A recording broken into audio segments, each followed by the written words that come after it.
Welcome back to the Human Tourist podcast with me, Max Harvey. Today I'm in conversation with a dear friend, Renate Brettschneider.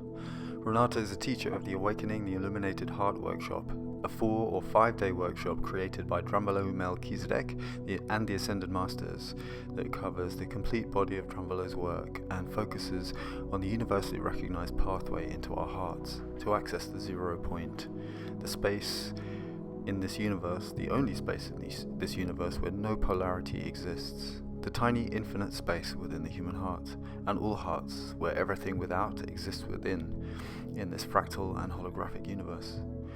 Renate has trained with and travelled with on many journeys with Drunvalo Melchizedek as part of a group to co-create ceremony with indigenous elders in New Zealand, Morea Island, Mexico and Colombia.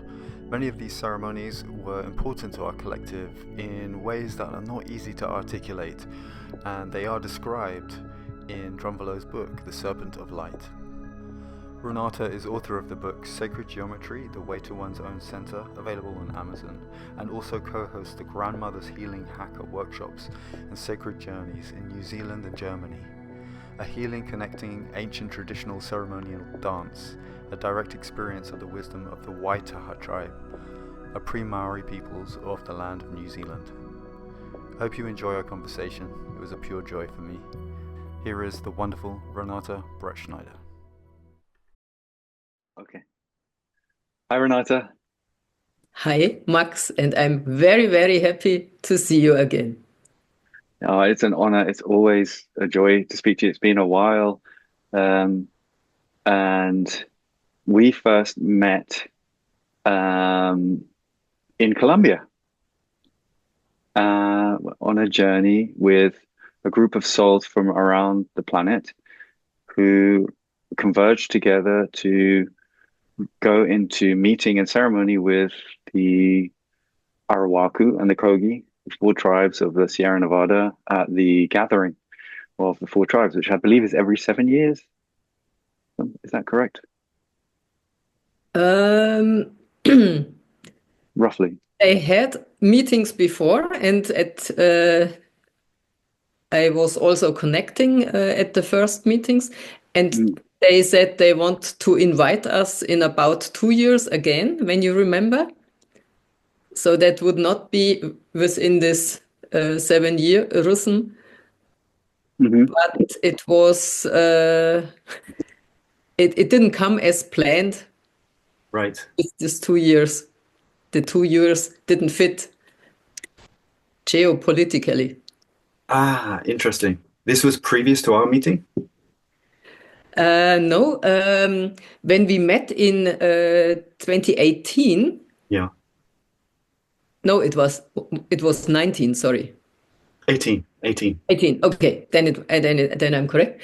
And then they said 2 years, around 2 years later, they will call us again. Yes. But at that time, it was not possible. So Right. it probably, or I expect that they will call us again. Yes, I feel so. And I can feel it has already started, that energy, that reaching out, that connecting. Yeah. Absolute. I feel it very strong. And in my personal way, I'm preparing spiritually, but also physically to this next encounter. Beautiful. And whenever I'm holding a workshop, I'm throwing around a ball of a thread. And after, when everyone is introducing himself, and then I take this thread that had been connected all of us in the workshop, and I make some rounds of a bag for the Kogi or Arawako, a bag same style as they carry their bags with their leaves that they are always exchanging when they meet each other and combine their energies physically and etherically. Beautiful. So this is my physical way of expression, this preparation. And on the on the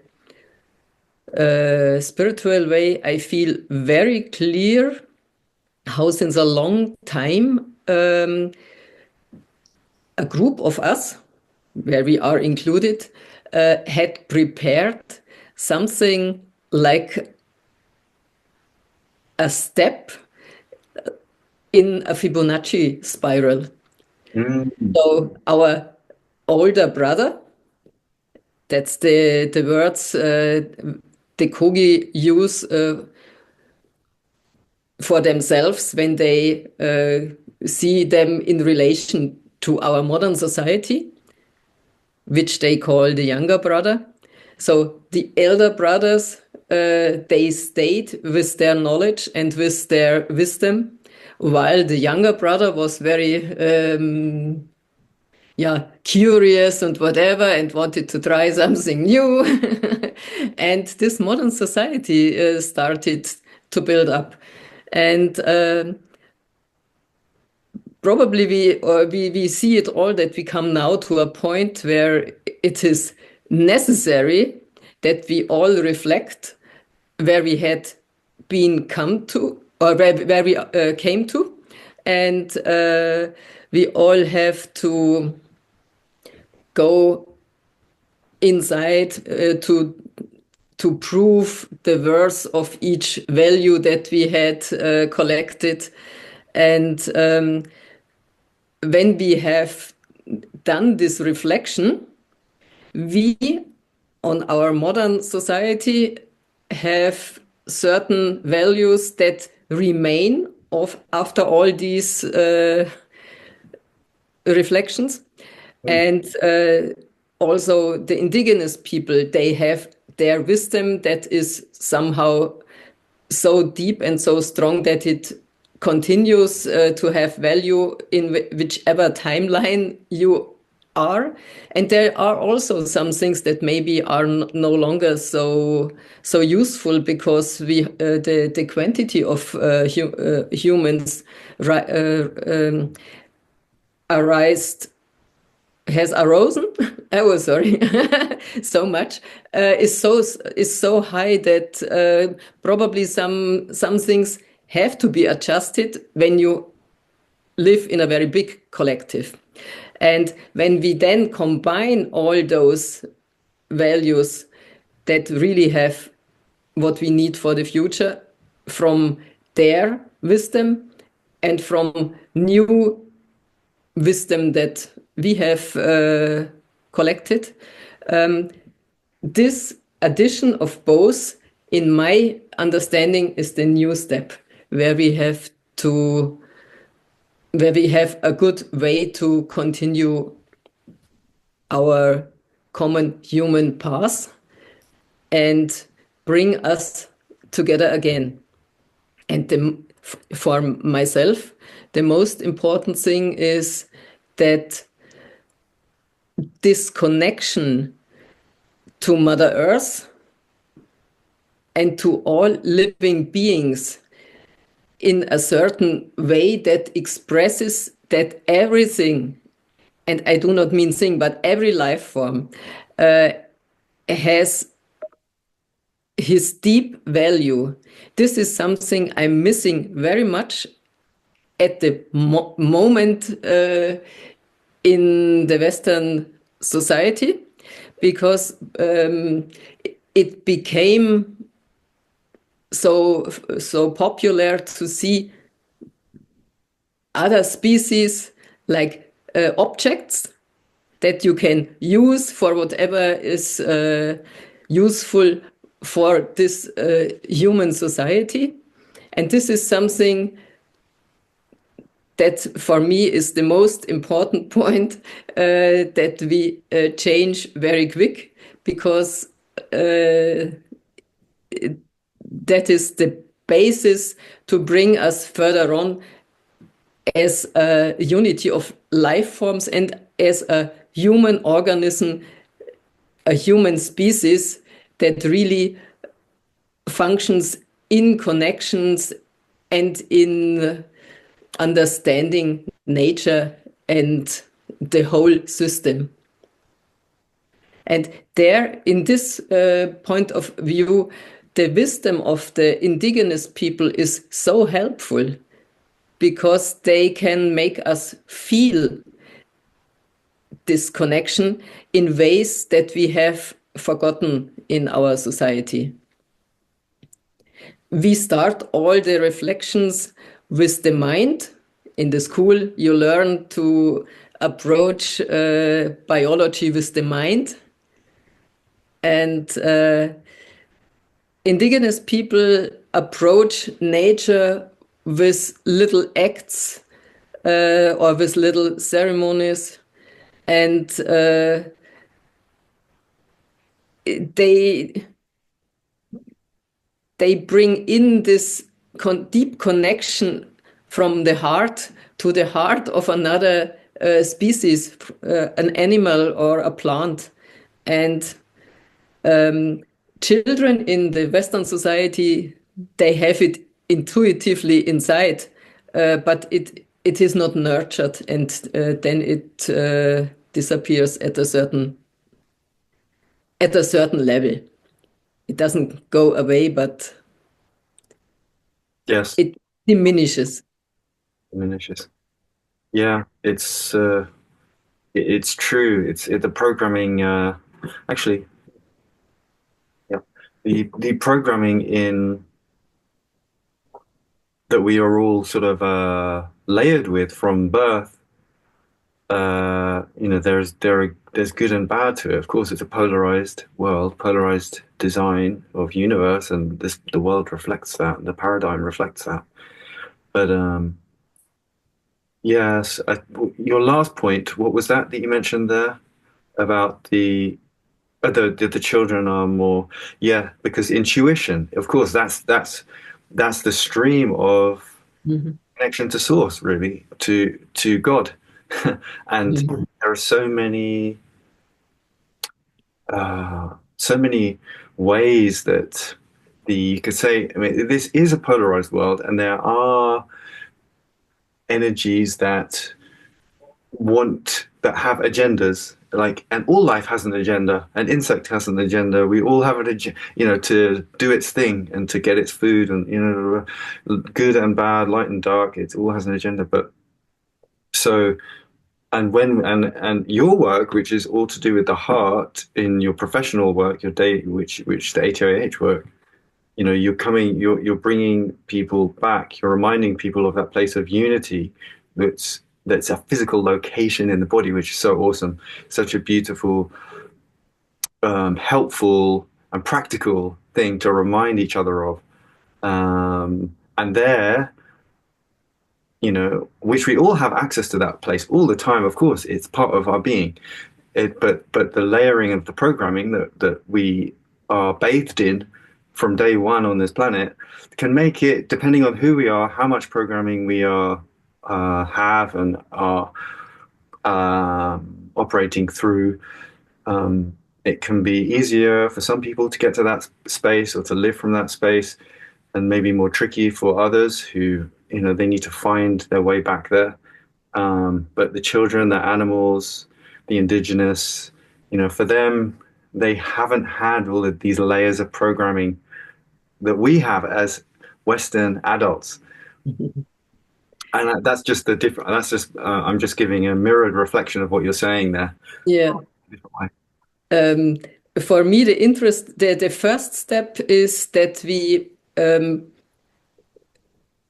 we take care of our connection that you have from Mother Earth through us to Father Sky. I enjoy to see myself as this child between two sources, the source coming from Mother Earth and the source that is coming from, let me call it Father Sky, but you can also say from beyond. And whenever I accept and acknowledge this connection, I feel a certain stability and a certain way that there is taken care of my life in first place. And this, when I take care of this connection, can build this strong basis from which on let me say, as long as we live, there is a certain movement between two sides, or you can make it like that, the movement. But there is movement. If there is no movement, there is no life as we know life. And this form of movement is moving between certain points. One is maybe maximum, minimum, or left and right, how you define it. And the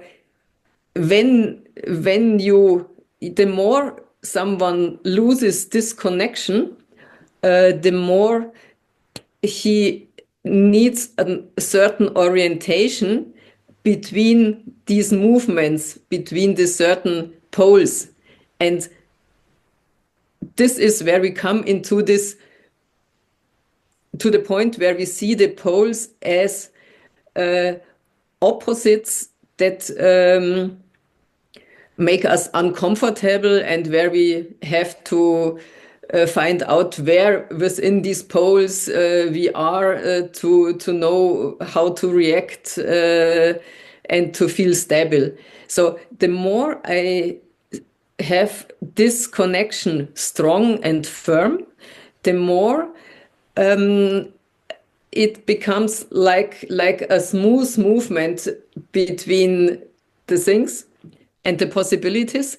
And the point that I would enjoy the most, and I say would, but I do, but not every day, or not every day the same way, is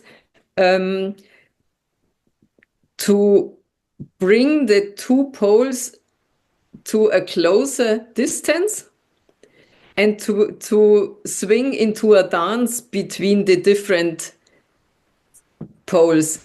So in my understanding, life can be the most joyful dance between two different forces, and the two forces have to have a certain difference. Otherwise, this movement cannot take place. Right. And when I have written a little book, and in this book there is I write about a certain moment where I was in the mountains, and I was playing with this imagination of the different poles, and I was walking on the ground, but in my imagination I felt dark here, light here, warm here, cold there, whatever.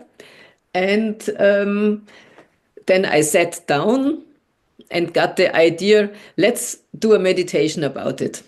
And I sat there, went back with my body, and was lying in the grass. And I was still imagining. Now it was no longer a line; it was a circle that I was imagining around me, and on the line of the circle there were always polarities, opposites, on one line that went through the center. And while I was meditating, just watching, just observing, without going into the judgment, I felt a stronger and stronger connection to Mother Earth. And in my imagination, I slipped step by step a little deeper into Earth, also closer to the center, to Earth. Of course, I stayed on the same surface with my body, but in my imagination, I moved down into the center to Mother Earth. And the thing was, the closer I felt to Mother Earth, the shorter became the distance between the opposites.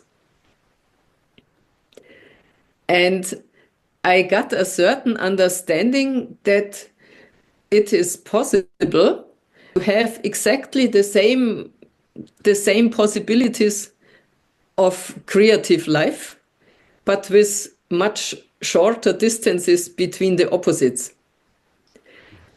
And from this meditation there, where I collected a lot of images, how it would look like and whatsoever, I carry this feeling now as a knowledge inside, personal knowledge, because I felt it so strong, that it is like starting to learn a dance, or like when you start a beautiful dance movement.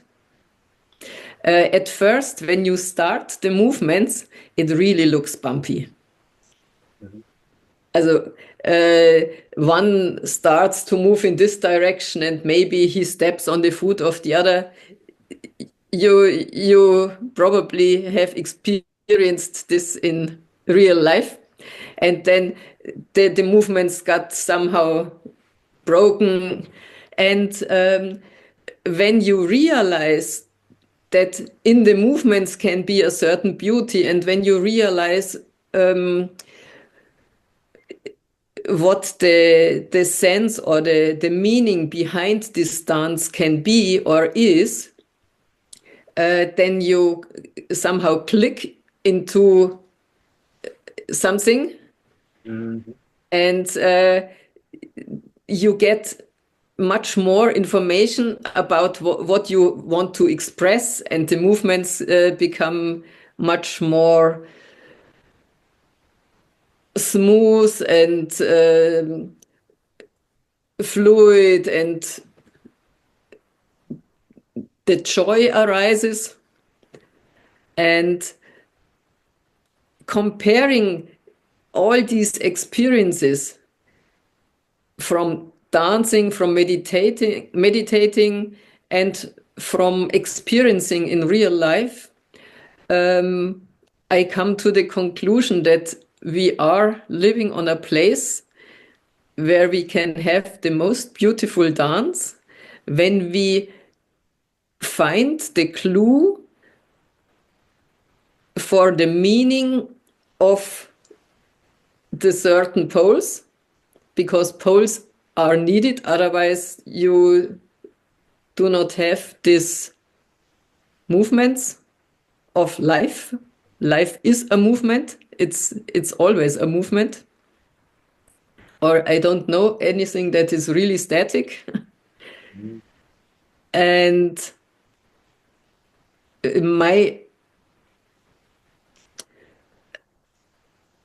my purpose is to bring more and more the vitality and the joy and the understanding of the greatness and incredible journey that is offered to us. So human potential is in a way, meaning it is the human potential, the real human potential, and of course it is a potential that involves all species.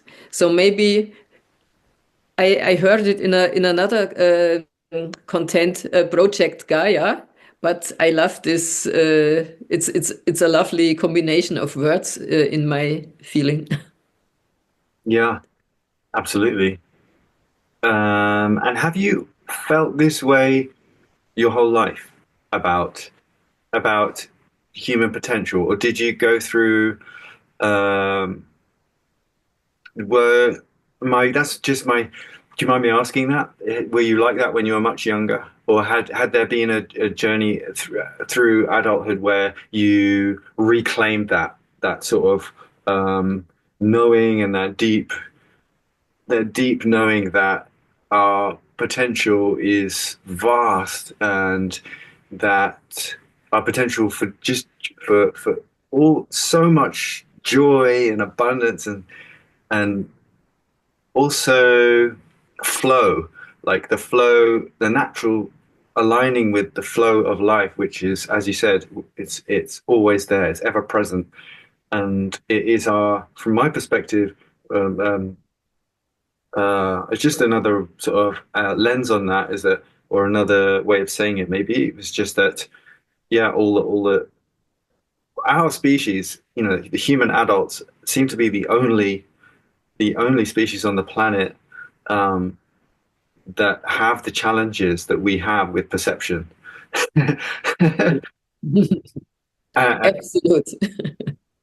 Right. So did you feel when you were little, did you feel this way? Do you remember feeling this way? And then as an adult, did you have to reclaim that feeling, that knowing? Also, I like your questions. Because when I was speaking, I, of course, remembered some points in my life that had been crucial for this way.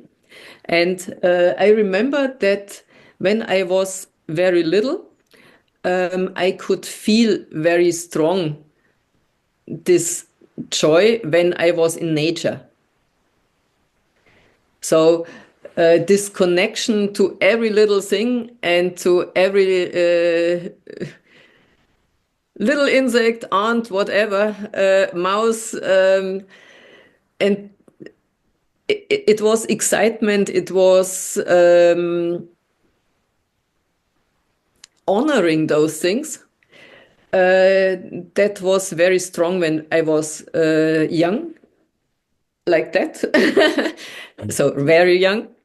And in my inner world, at that age, it even was so vivid, all was so vivid, that I also honored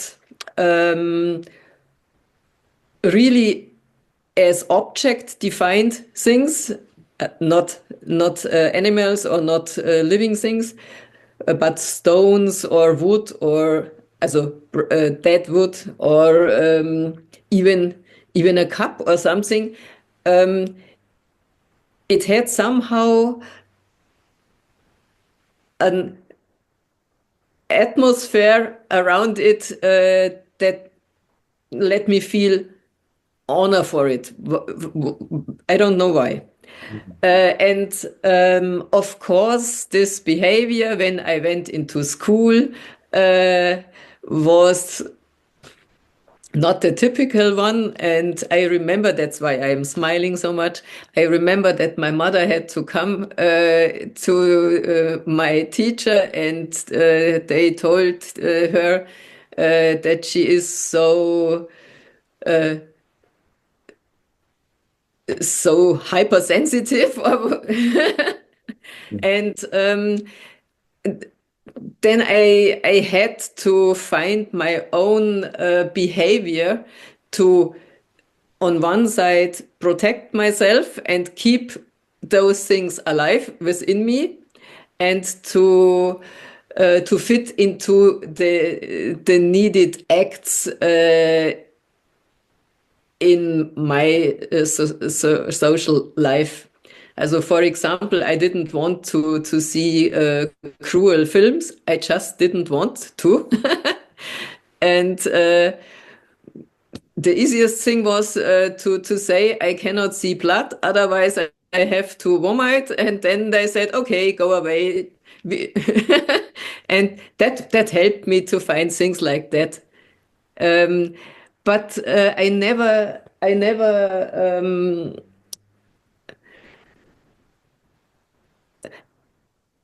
I did not let these feelings go, because it was very strong within me that I said to myself, it is normal that you do not want to see how someone is punished or so. Also, I didn't lose my connection to this sensitive way.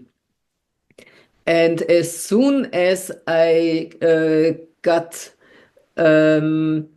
interest in reading books about how humans function, I remember when it was quite early.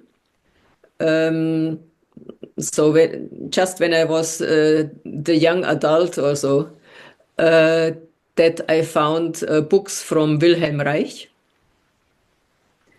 And they became a very deep influence at that time because he expressed something that I could feel at that moment with much clearer words that also someone who is thinking very analytical can understand. And the most important formula within his books that brings it on one point is when he describes that it is love that opens your field, and an organism widens itself, and it is the opposite is fear, and you close up as an organism, and you do no longer participate, you do no longer function in your highest possible way, and so on. And I read all his books and I remember very strong, because the step from Wilhelm Reich to Drunvalo, if you like, I can add it here without you bringing a new question. Oh, go for it. Yeah. Okay. So I was still within my Wilhelm Reich studies, and had started also to look if there are some instruments that show up that you are opening or closing, because I always was very interested to bridge between two ways of perceiving the world. The one way is to perceive and in a feeling way, with quite emotional and with colors and with sounds and whatever. And another way is very structured and very logical and so on. And to handle my own perception of the world that was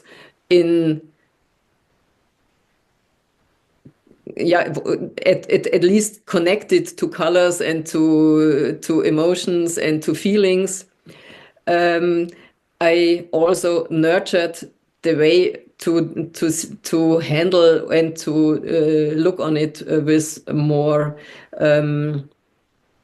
analytical actions or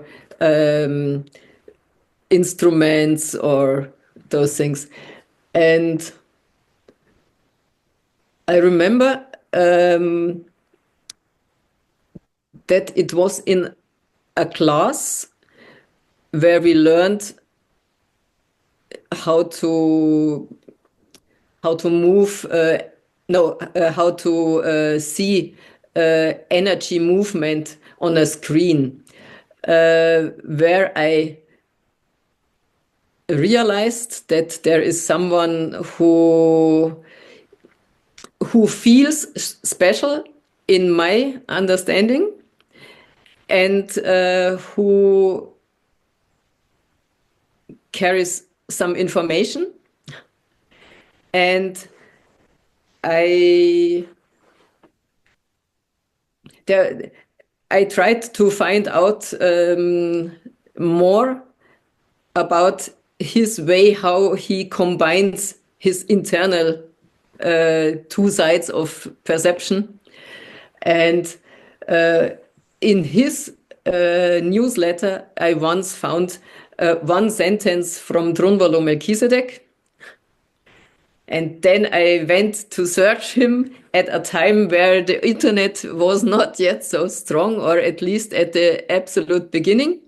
But I found him.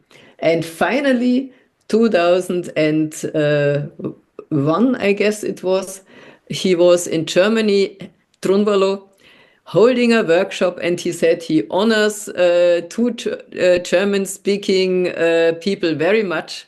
And he said, and this is Wilhelm Reich and Ida Rolf. And at that moment, I thought to myself, oh, I guess you had to land here, because those things all led into a way to deepen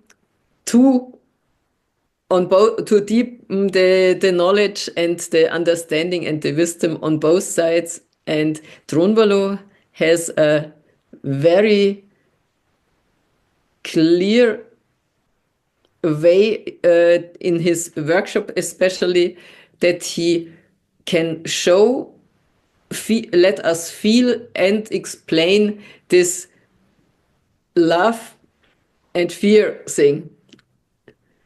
And the understanding of these movements between those two areas of emotions and feelings is a very good knowledge for a solid base, again, for the dance floor. The dance floor, I love that.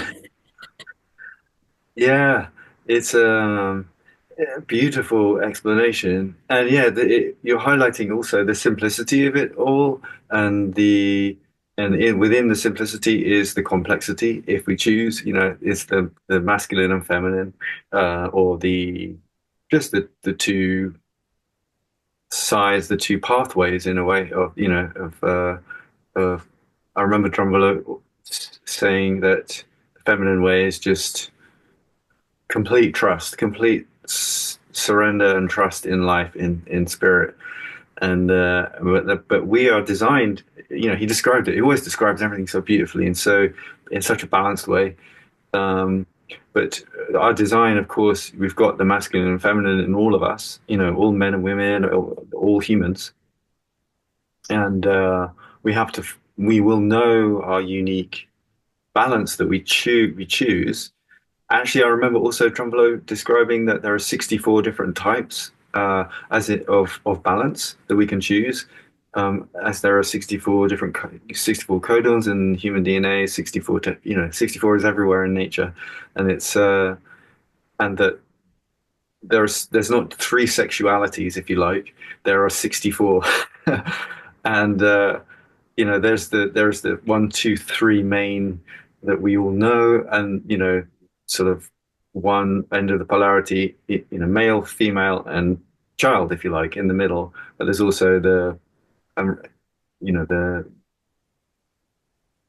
can have, it's the way he described it was perfect, and the terminology doesn't matter. The energetics, that's what I'm talking about, really. And but there's also, it goes fractal, is what I'm trying to say, is if you've got the 3 main, and then you've got fractally, you've got all these different points in between. So we're talking really about sacred geometry, and how geometry superimposes or overlays spirit, and vice versa. Spirit flows through the geometry of life, and that's kind of what you're describing. And I love how we all have our unique way of understanding and communicating that through our individual frequency and our experience. The 2 German experts that Wilhelm Reich, what was his particular expertise? The particular expertise? Yeah. From my point of view, is that he understood and brought into modern Western world view that there is a life force. Wow. Okay. And this life force is, we find descriptions about it in Asia all over. But at that time, that was early 1930 or something.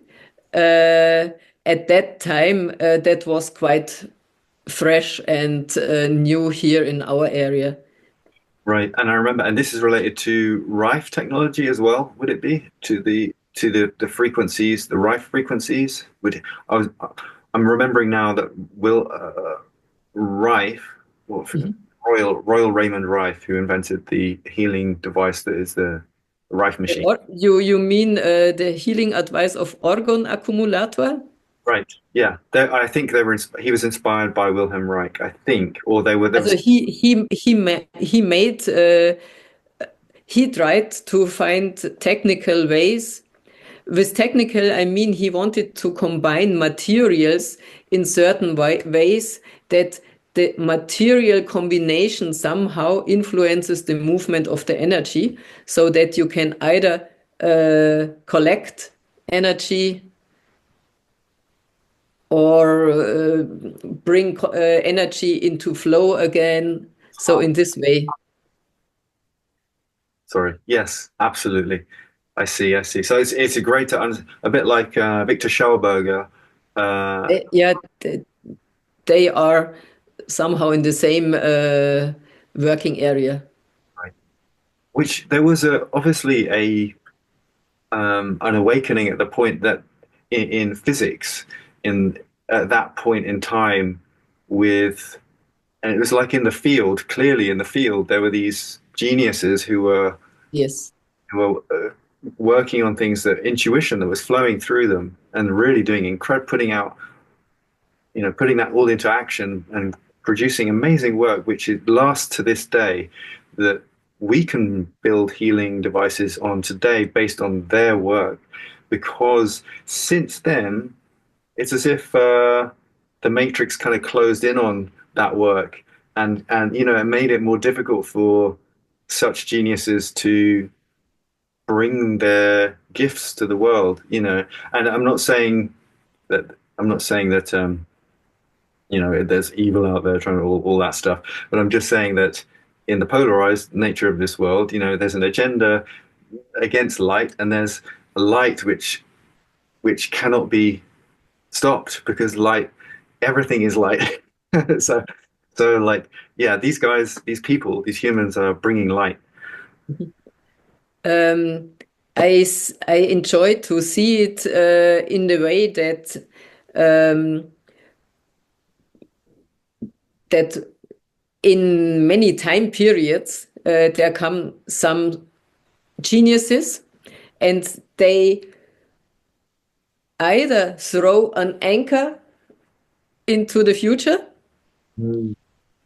or they really are able to expand and reach the future knowledge in this way. In both ways, they bring knowledge to the moment of the timeline at that point, and through explaining it to their surrounding and to the people and society around them, they try to initiate the dreaming process. And when the surrounding around them reacts in a strong resonance, the dreaming volume is so strong that it moves quite direct into this direction. When they are too far away from the collective, and when they do not reach them, let me say holistically, I'm not sure if it is perfect with the word, but the more they expand and reach through expansion, the people, they can bring a knowledge from here, but they can touch people with different perspectives.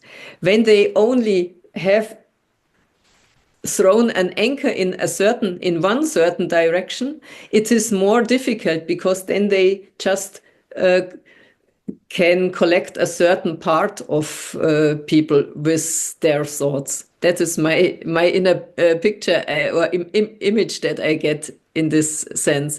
But anyway, time evolves and continues, and anyway, then at a certain point, things can come together again and can be continued with the collective. If there is if the direction is matching. If the direction is not matching, then it just will disappear as a thought and an idea. But in this point,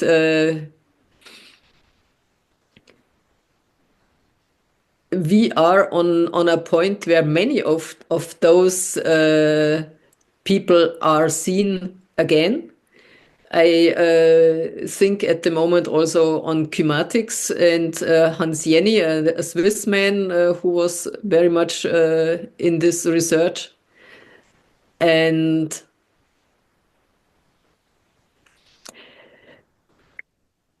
let me see if I can bridge what is coming up. So there are these impulses from that I combined with Wilhelm Reich, but he's not the only one. And they are working on the dream to bring life energy into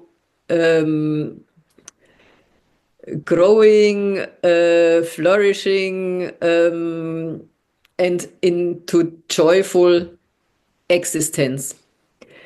And the most beautiful picture to describe the opposite of this, I have collected from Drunvalo. And I remember when he described that the easiest understanding of life in this point we get when we see ourselves very sportive, and he explained to us that always when there are changements in the time, I will come back to changements in the time later, then we can see how equips built up, and one is running in the direction of this stronger and more vital life, and another equipe builds up and forms another group, and they start they start something like a challenge. One side wants to know, do you really are you really strong enough to make this jump into a higher vibration? And they do whatever they can to block this new movement. This movement of opening up and of cooperation and of all those steps that lead more in a togetherness, that can be an idea, or it can come from the inside out. And this group that blocks it, the sportive other side, challenges and says, are you really good enough that it really comes from inside out? Because then we, at a certain point, surrender. But if it is just a mental structure, we hold a mental structure against it. Very interesting. I love that perspective. I love that way of describing it. Yeah, because it's just what you're kind of saying is nature will always, well, it will It's it's a natural thing. yeah, it's like a natural law, a natural Absolute. it That's will, how I see it. yeah, I agree completely. It will always play out, and very interesting though. It ties back to what we were saying about the human mind being the unique challenge on this planet. Mhm. um because without it, if we didn't have these incredible minds, if our minds were in harmony with our bodies and life, um, there would just be much more of a smooth flow as we see around us in nature when we're in natural environments, and a constant. And it's not saying we are nature. I'm not saying we're not that. It's just that we have yet to fully shine a light as a collective on exactly what it is, precisely what it is that distinguishes us and our this unique gift and challenge of our mind from all other species.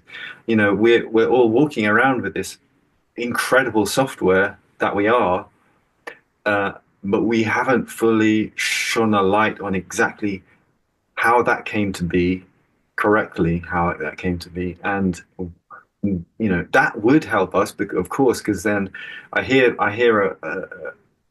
some people, I hear not an argument but a perspective that we may not need to know exactly where we came from, but it can only help because that will help us immediately to see, you know, why and how we have all the challenges and also the gifts that we have. You know, I'm what I'm really pointing to there is the human chromosome number 2, you know, which Craig Braden talks about, and just the origin of our species, of how we were, you know, and the stair-step evolution, which, you know, Drunvalo spoke so beautifully about because he synthesized so much information, you know, interdimensionally and physically from this planet that enabled people to just, you know, internally remember, you know. And so, but what you're describing about that, I love that, the imagery of that, of the mental, yeah, it's like nature is saying, you know, yeah, if it's coming from within, if it's coming from your heart and your soul, and it's really full force as nature, as I am, just flowing through you, you know, then let's do it.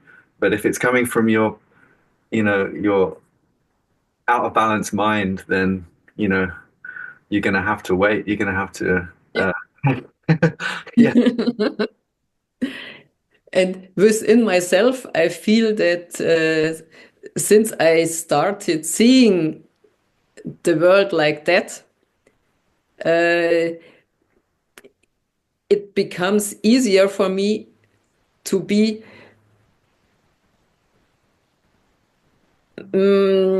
at least not trapped in judgment. Of course, sometimes it happens that I comment something with spontaneous, critical judgments. May happen, I don't know. But as far as I can reflect, the reasons behind show up, and they I learned from it that when I do not go into judgment, but more into an analyzing state, there is a higher openness for possibilities that I do not expect, and they can align easier into a natural following way. So it seems as if when I am judging, I'm blocking a certain range of background and possibilities that could follow. So when I see things more in this sportive sense, theoretically, there is even open the moment that someone says, okay, within a very short time, all flips and game is over. With judgment, you mean? Someone, is that what you're mentioning? Judgment? Probably. I try to express it again. I have experienced moments where in my interpretation, the situation had enough room to come with a not expected solution because I gave this situation the room through my non-judgment. That is... Yeah, completely. Yeah, you described it really well. Yeah.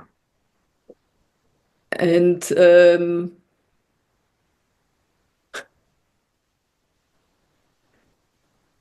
I just get the idea in my in my rememberings.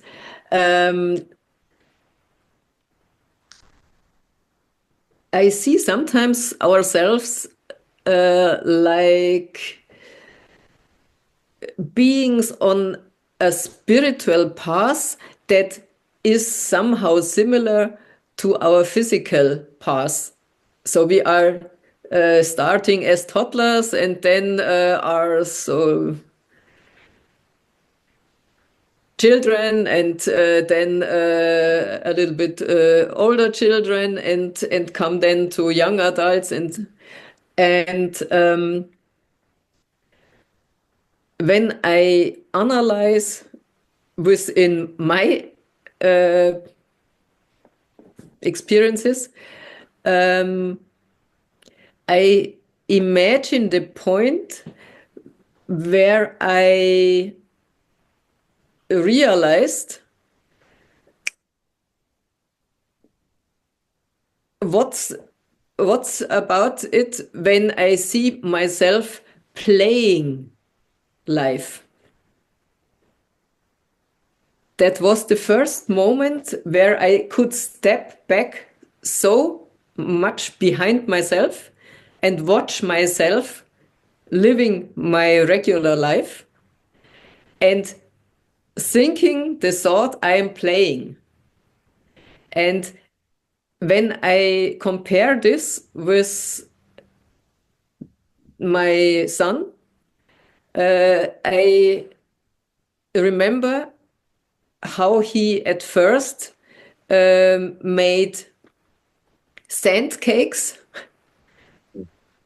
And he said, "Mommy, please eat, this is my sand cake." And it was quite after that time where he came, I am playing to cook and to bake, and this is my play sand cake.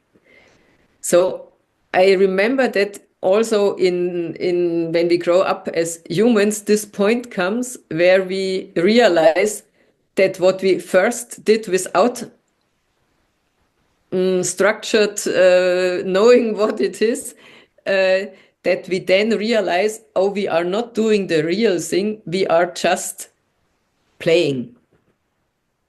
And at a certain point of my spiritual growth, there came the point where I realized what we do as life is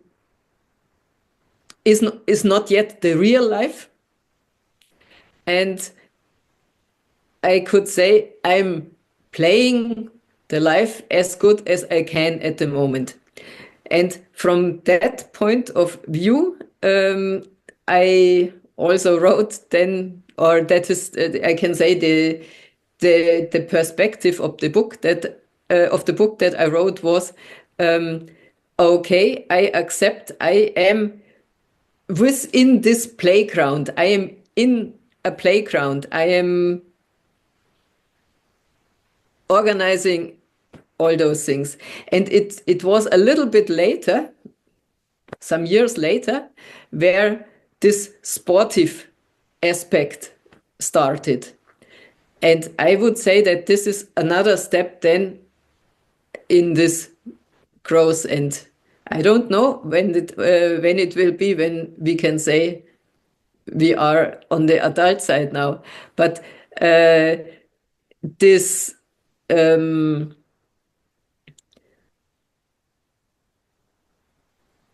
this age, I would say, when we see us collectively, we could say we are in this age where we are not so much seeing what mommy and daddy had as idea what life is.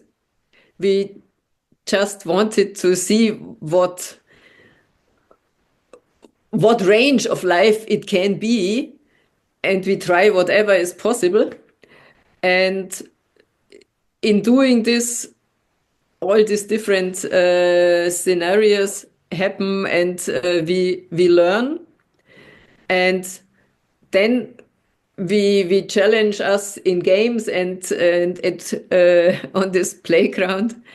And I guess that then some connections are made, and some ways are supported from the wind of nature, and we will see when it starts what I think is, and what I deeply feel that you know and feel.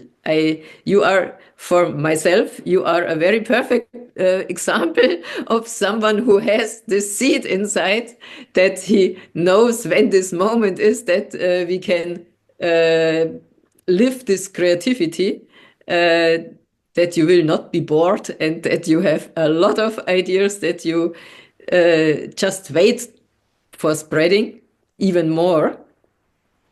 And yeah, I guess we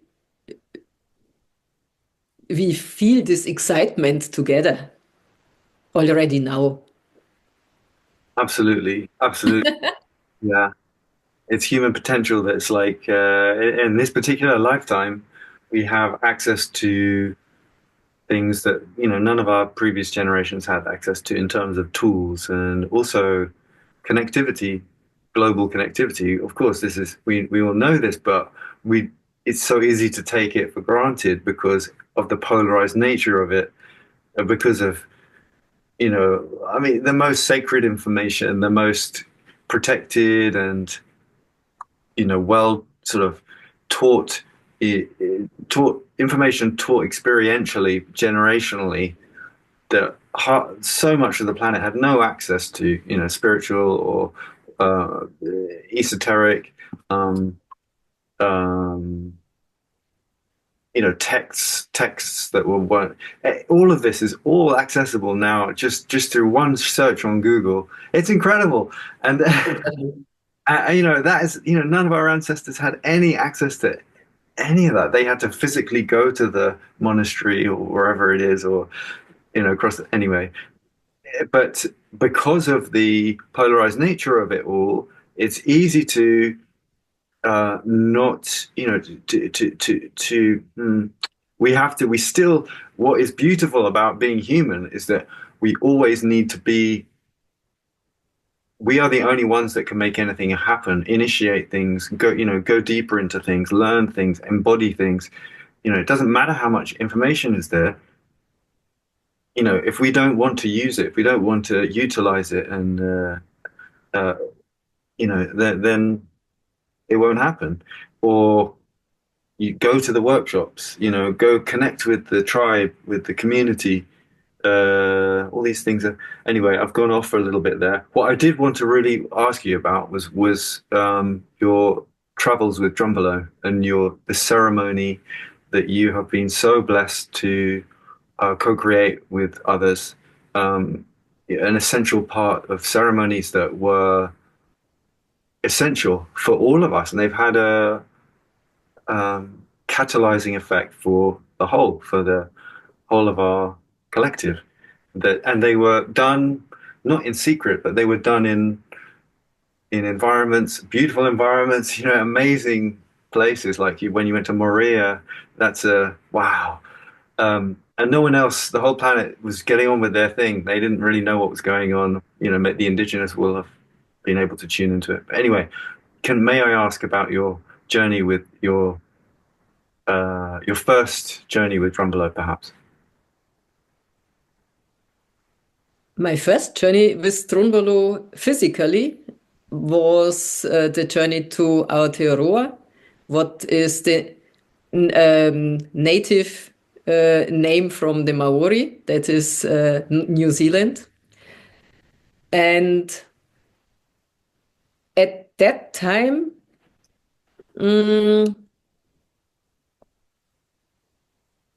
it started already. It started already before the journey. I was drawn to travel around the world by myself with my friend in order to compare different viewpoints of how humans live. And at first, the first private round was a mixture of modern life versions. And when Drunvalo started with his travels before the New Zealand journey, there was also one to Four Corners. So whenever he started with the possibility that he gets called to indigenous tribes, and he gives the possibility that representatives of the modern world can come with him and have encounters there and experiences. I saw that this is something that widens all my perspectives, because a new way of perspectives opens with the indigenous people, but of course also with someone who has a totally I would say uncomparable wide overview within the spiritual realms like Drunvalo has for me. So when in the Four Corner area, it didn't work out with my baby. So I was somehow adding my energy from here, where I am. And in New Zealand, he was old enough, and I said, okay, I'm off on this journey. And when you spoke some minutes ago and reflected about these connections of the brain and of those things,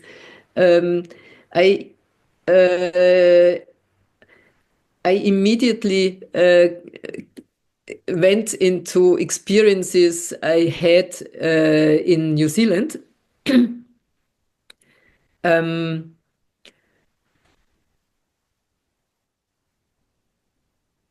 We were 54 people representing the modern world, and we were traveling together with Drunvalo and mixed within the Waitaha Maori tribe, and we visited certain holy places, or we slept with them in their traditional way, where they decide to meet each other in the dream time, and that were really very, very special experiences. And the really astonishing thing was that while we were involved in this life with the indigenous people and with visiting certain nature places with amazing beauty and strength, a certain connection happened between all the participants. And it was in a retreat center where we slept. And in the evening, we were all somewhere in a room and talking with Drunvalo. And one of us then expressed a question and said, what is happening here? He can feel when someone at the other side of the bus, but in the last on the last seat behind, has some needs. And so we all then added some points where we said we somehow become so close to each other that we feel a certain responsibility for each other, and laugh, of course, all the time. That was the first thing we realized, that there is an unexpected depth of connection, and just love for each other. And while we had been talking about those things, Drunvalo listened careful. And then when we stopped with new additions to this phenomena, he explained us, you just experienced the most natural thing, what it means when humanity is in its full potential and lives as one organism together on this planet. And he said these words, and we will then live here and ride the planet. And that was the most beautiful experience at that time, to hang out in this group and to have this connection. But the idea and the understanding, and somehow really the knowledge that this is possible, was one of these anchors that we threw into the future. And we have to grow into this, in this possibility, so that it is. Sometimes you hear these people do something together, and it's a win-win situation. Sometimes you hear this, but it will be just normal that whatever you do keeps in mind what it has as effect for the others. And I don't know how far it is to this point. To be realistic, you can see it differently at the moment, but I know that it is, and that it will be, but we will see. And but there is connected another important thing that I realized. An organism, the word organism, it brings the image to me that when I see us living in a fractal world, I enjoy to see this word human. All humans are one organism, as if also in the human organism, big size, are certain areas with certain functions. So when I see it in this way, I get another connection with something Drunvalo had said. He had once said that he learns us or teaches us this workshop where I am a teacher, Awakening the Illuminated Heart. And he said, there is a certain quantity of people, for those it is very important to get the knowledge of, I can say of this workshop, but I can also say what is inside the workshop. How they get it doesn't matter, but that a certain group of people has this knowledge. And when in my inner image, I like it that a certain group of people, and I guess it's quite a large group, starts building organs in this all humanity as organism. That's striking, because I have my own synchronized feeling on that, but I haven't seen it in such clear. I haven't seen that particular image, although I think I have really in a way, but it's just beautifully described because we are we are expanding into a more harmonious version of ourselves as a collective, and that has to be steps have to be taken, actions have to be taken, ways of internal energetic reorganization has to happen. That's really how it all expresses when we do, yeah, because it's fractal, as you say. The internal reorganization of, let's say, the majority of are not turning their eyes inward because of the way the world has been pushed to function. So their eyes are looking outward. The portion of us as one being that are choosing to live that way. If we were all to do that, we just would possibly collapse, because we have to have a portion of us who are looking within, Yes. and not just looking within, but reorganizing and working within, and that's where that's why the workshop that you do. I would say that, yeah, that workshop for me personally, when I first did it in 2012, it was almost like, I could say personally, it was like the beginning of second half part of two lives, another life within this life, and I feel that will everyone, most, if not all people who've done the workshop will be able to say that in their own way, for their own. That's my guess. Yeah, because it's ultra dimensional experience. I see it as a absolute great fundament for whatever you are doing and in whatever organ of this organism you are engaged. It is a great, great, great basis.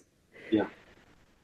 Yeah, because it's so beautifully formulated, it can actually make a lot of what would take a lot of exploration in this world. It can bring it all into it does bring it all into a synthesized, beautifully balanced experience, which is, all in all, it's pretty short.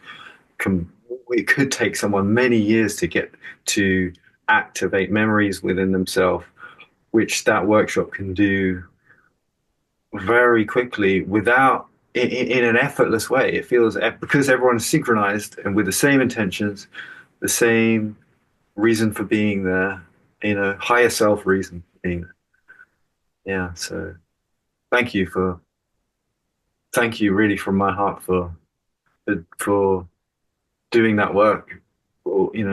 It's it's really difficult to put it into words, I find, because there's a group of humans, you one of them, teachers, who are disseminating this or holding space and teaching and also facilitating and holding space for this alchemy to happen in a certain portion of humanity on which is fractally expanding out throughout our whole species. So it's hard to put it into words again without. And I don't want to sound, yeah, yeah. I don't want to sound, grandiose, but uh, it is, but in a completely non-egoic way. There's no ego. The opposite. It's the heart. So it's the heart. It's heart expansion. Anyway, yeah, beautiful and incredible that you. Yeah. I guess in the workshop you can feel and connect to this source point where we all are interconnected, all life forms, and of course the most important thing, source. And that could start another talk for an hour. To experience this source point that we have in us. We are again in this fractal world view. Yeah, source point. Exactly. You mean the tiny space of the heart being? Yes, Yeah, yes. yeah, exactly. And I love how also how the physics explanation of this space, um, meaning that it's at the center of all stars, all planets. It's the 0 point at the center of all organisms with a heart. With a center, with a heart, and that they're all connected. Ultimately, that is our oneness. That is the zenith of our oneness, the 0 point, the source of our oneness. And it's when we were in that space, that's why we feel like empathy. Someone else is experiencing something difficult and they are in our field. We feel that. And what you're describing on the bus, I had an experience of that yesterday in my neighborhood with a friend, and it was an amazing feeling of connection with someone who's doing community work, helping people in the community, and I just felt that there's nothing else we need. We're designed. This is our natural design as to be there, to be in this constant rebalancing flow in a community, helping each other, communicate, doing whatever is needed, just exactly the way when we look into nature, we see everything in this symphony. And that's us. We're doing the same thing, but we're just a little bit out of balance, as a collective, yeah. And it's like, yeah, all the traditions that work with the heart energy, the heart and the really are focused on reconnecting with the heart. They are kind of putting it all back into balance. you yeah. I love this image that we bring one line together between Mother Earth, Father Sky, and we bring one point together. All those points, also in my inner dream world, I see either bubbles or circles. They all have a center, and when I meditate and want to play, I meditate and bring all those points together, and I I imagine masters that said, there is no time and no space, all is in one point. Mm. And in my inner play, then I bring all those points together and feel this all is point. Yes, yeah, absolutely. Yeah, in physics, that's it. I like it. I love it. Yeah, yeah. I feel drawn to skip again, back to one point. Please. Because when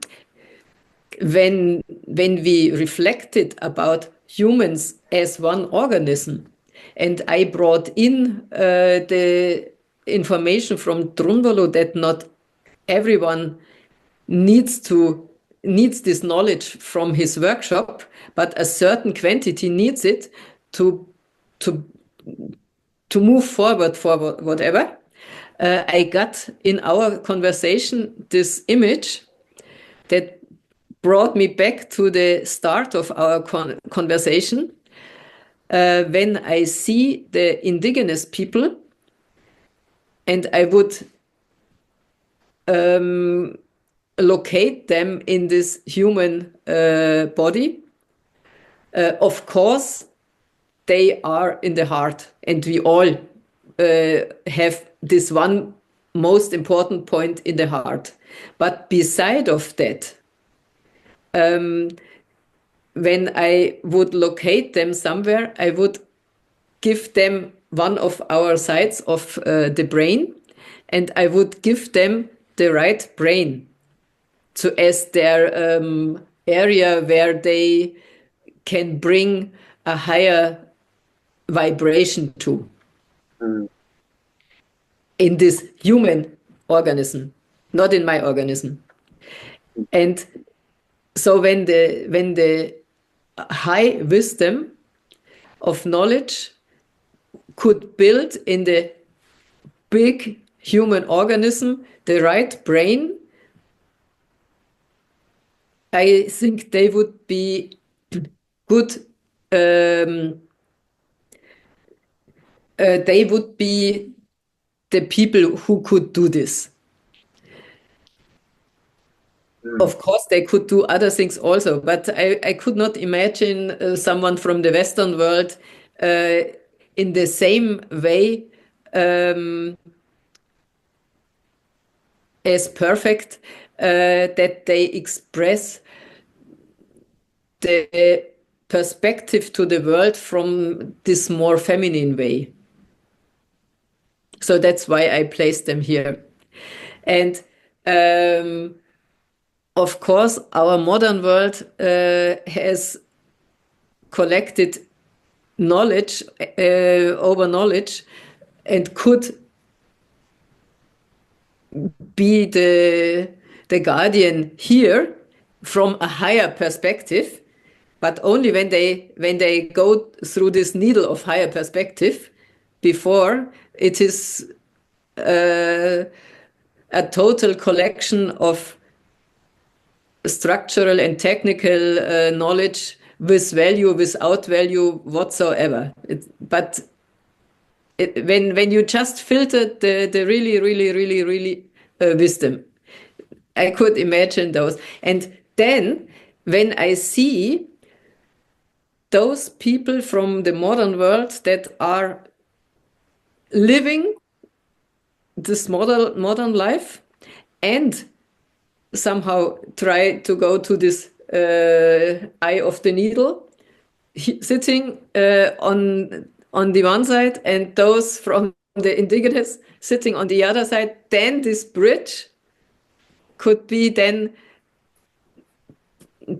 the connection that we are all looking for in those encounters with the indigenous people, in connection with the higher structure of Earth, Source, Father Sky. And step after step after step, I don't know what steps had to be done to build the necessary growth. but that could be the visionary organ then for the human body.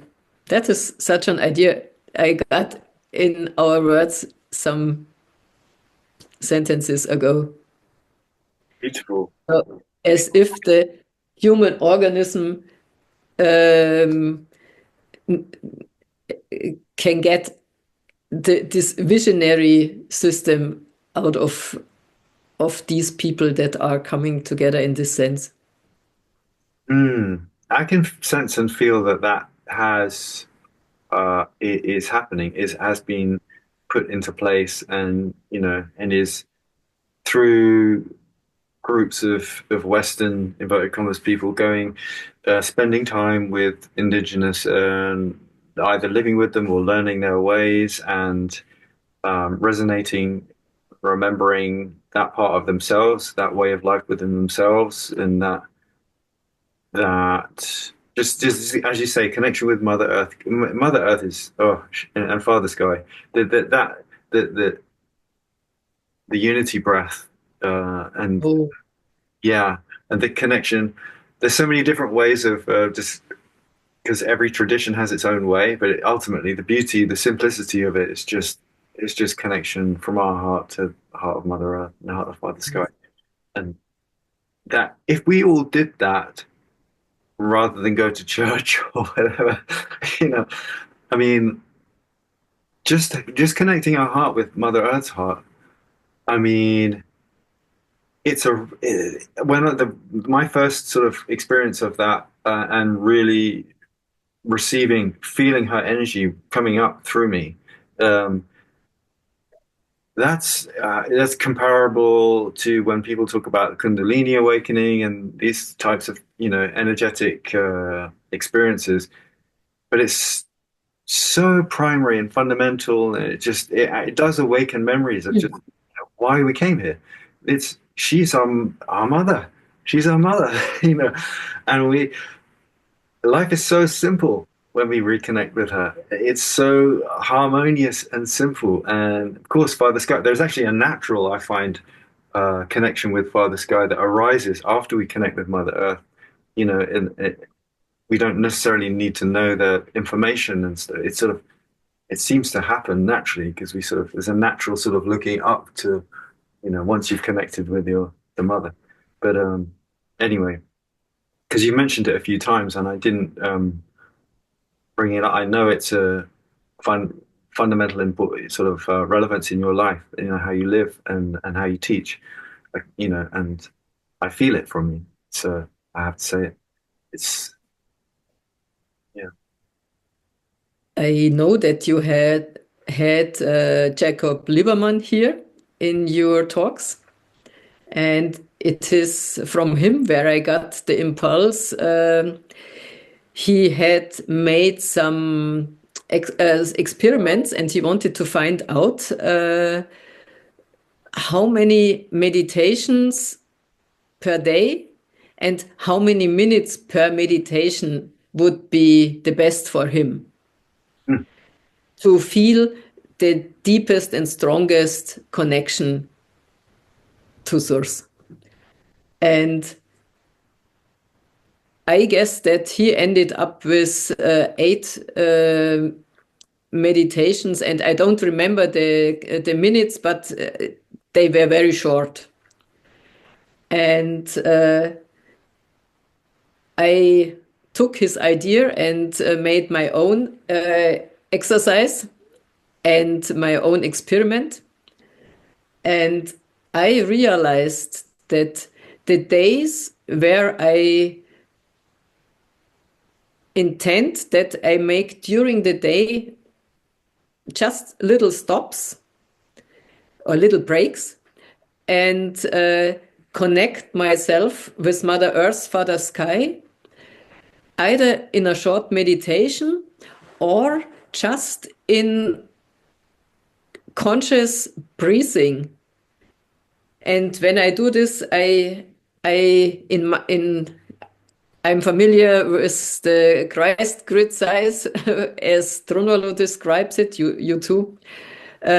So I imagine the Christ grid around me in a size of around 8 meters from radius from the center of myself.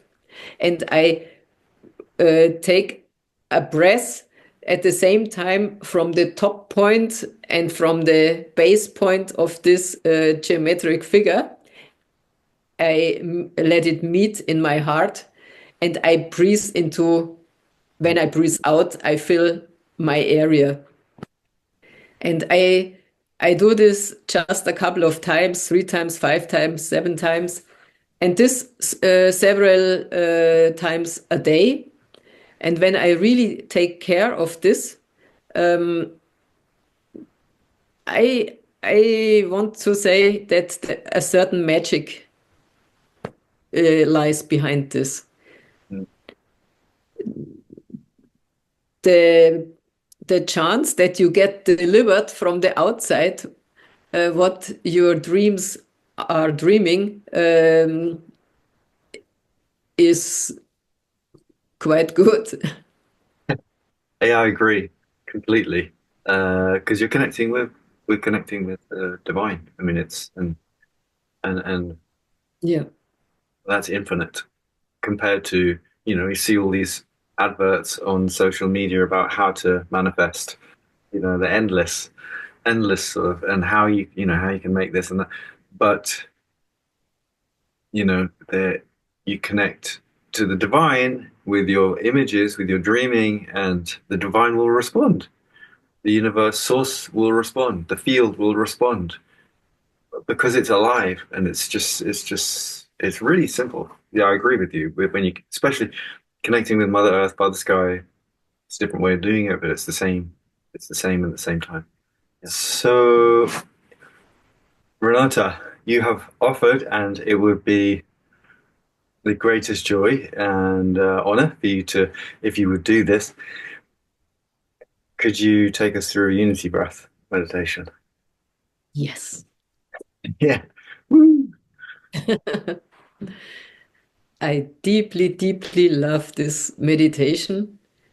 And each of us, each one who is listening, can make his own version of connecting to Mother Earth and to Father Sky, and to feel himself in the middle as the child of these great beings. And this is, in my experience, I can say it is a great, great solid base where I can feel somehow to be held within the world.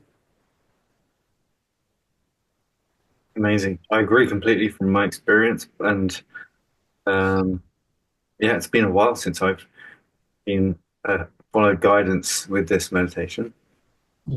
And so, yeah, thank you. And beautiful description. It's like an anchor in this world, an anchor through the heart to the hearts of all life.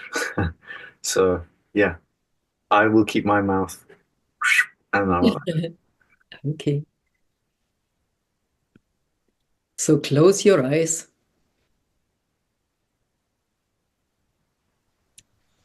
And take a deep breath, same length in and same length out.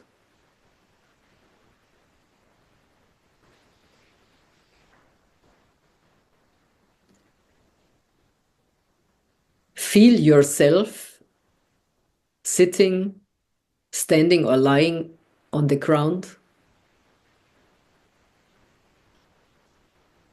And feel your connection directly through the point where you are sitting to Mother Earth.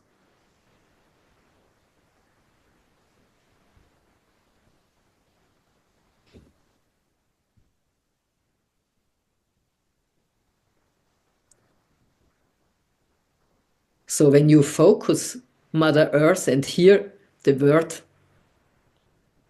there may come emotions. There may come a love feeling.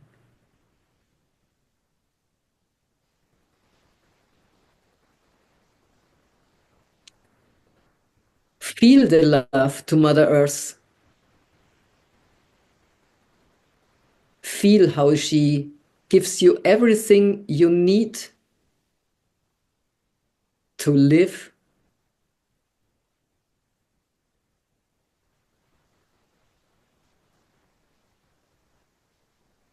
She offers you her beautiful skin as your surrounding.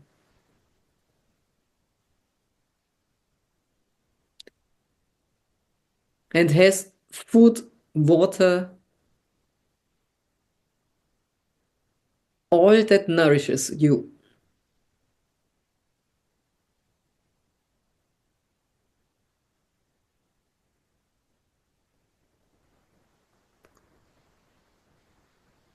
And see yourself somewhere in nature, on a place, in an area, forest, in the mountains, or on a lake or the ocean. And whatever you feel for Mother Earth can be stronger in these nature places. And in your inner imagination, you let your love grow stronger and stronger.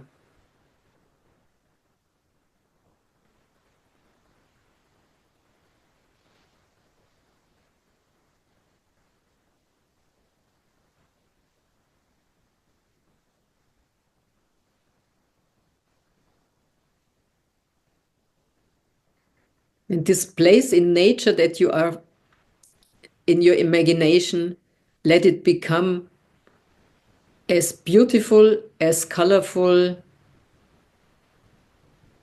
as you are drawn to.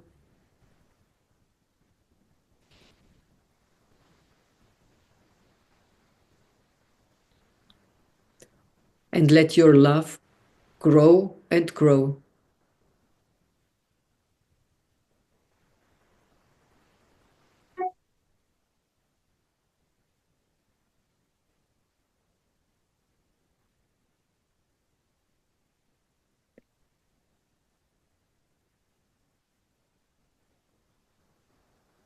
And when you feel your love to Mother Earth strong and deep, imagine that you fill a little ball of light with your love in your heart.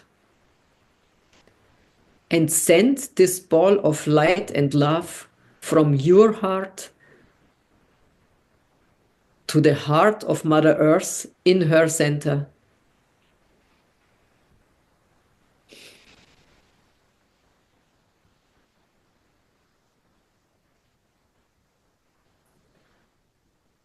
Mother Earth in her enormous consciousness can feel each one of us. And she sends you her love back to you, a deep ray of love.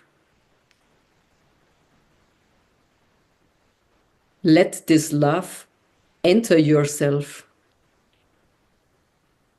and fill all your being, all your bodies, the physical, emotional, mental, and spiritual. Fill you, your total being, with her love.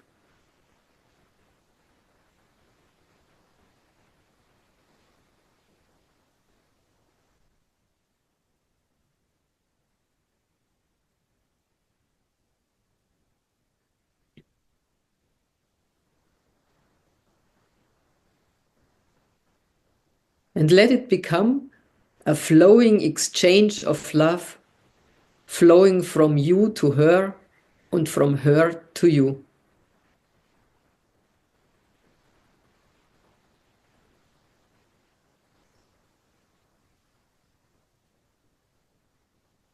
And without interrupting this flow of love to Mother Earth, address yourself now to Father Sky and see yourself sitting somewhere outside in nature and feel the sun above you. Feel the rays of the sun on your skin.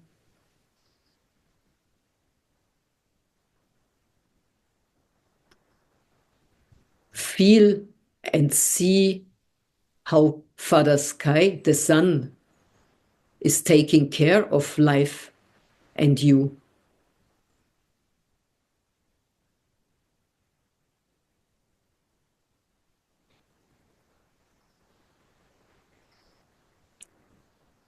And when you like, take also the image that you sit under the night sky and you look to the stars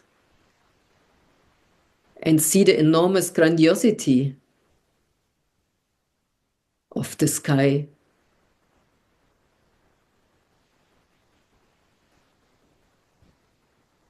And with whatever images you want to use, let your love to Father Sky become stronger and stronger.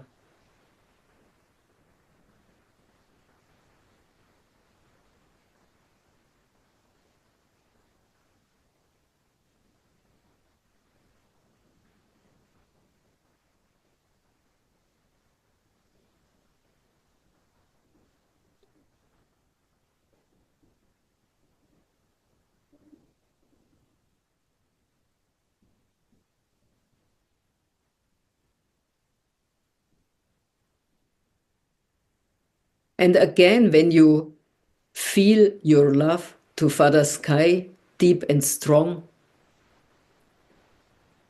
feel a ball of light in your heart and fill this ball of light with your love.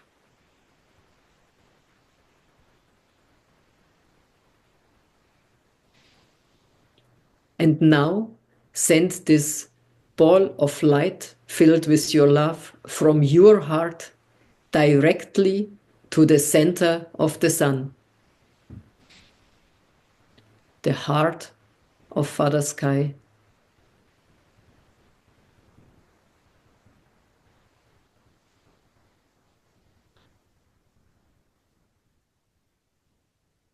Also, Father Sky will receive your greetings of love, and he will directly to you send his stream of love.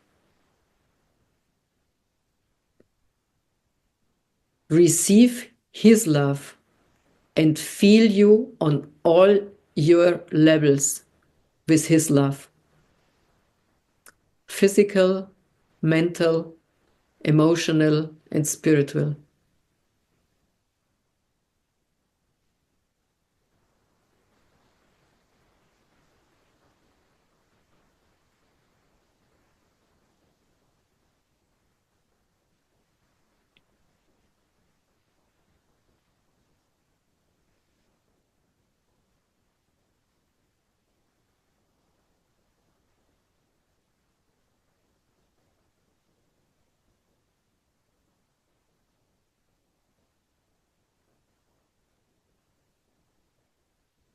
And let the love from you flow further on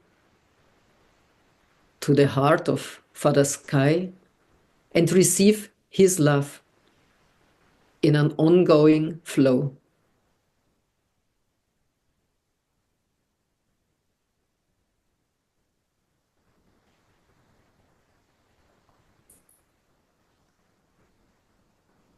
Now, realize that there is a deep connection, a connection on a level that is difficult to be reached of us.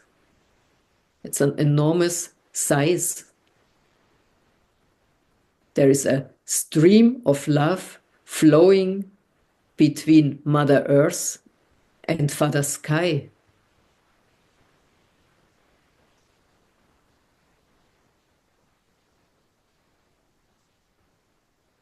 Realize this flow of love that connects them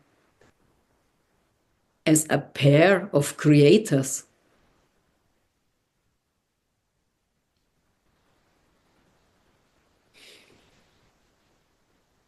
Feel and see how they are the creators of life.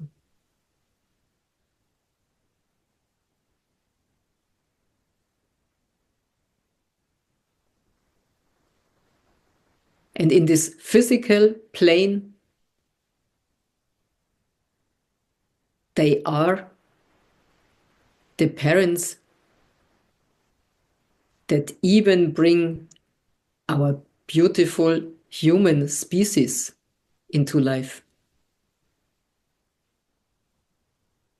They offer us to be the divine child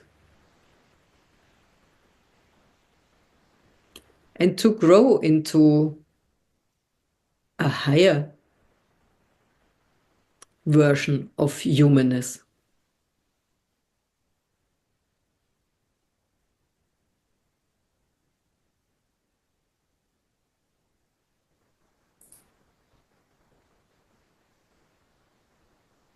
Feel yourself as this honored child.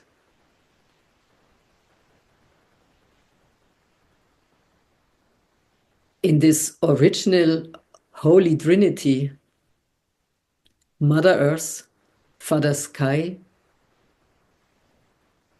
and the divine child that we are.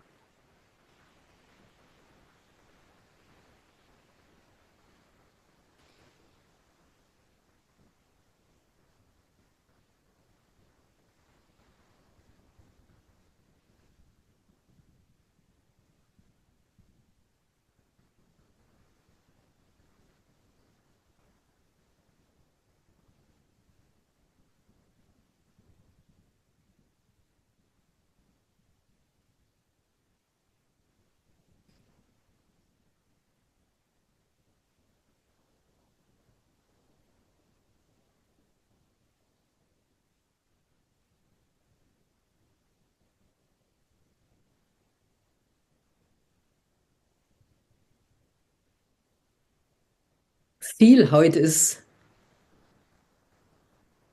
a gift, the gift of life that you are given.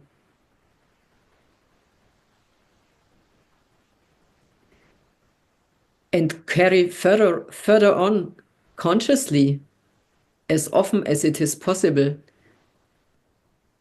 the love from Mother Earth and Father Sky with you.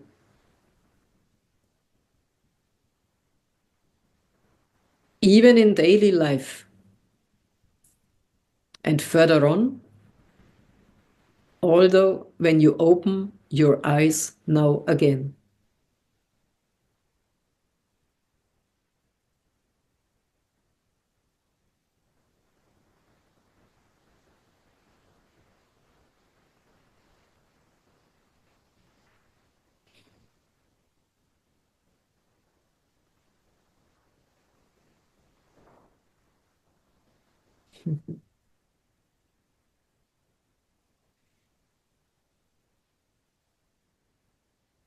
Thank you, Renata.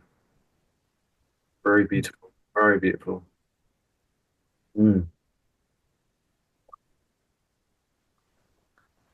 Thank you, Max. Thank you so much. Okay. Shall we it's tricky to bring in the bring in the mind after so I think we should leave it there. Thank you. Okay, much love. Much love and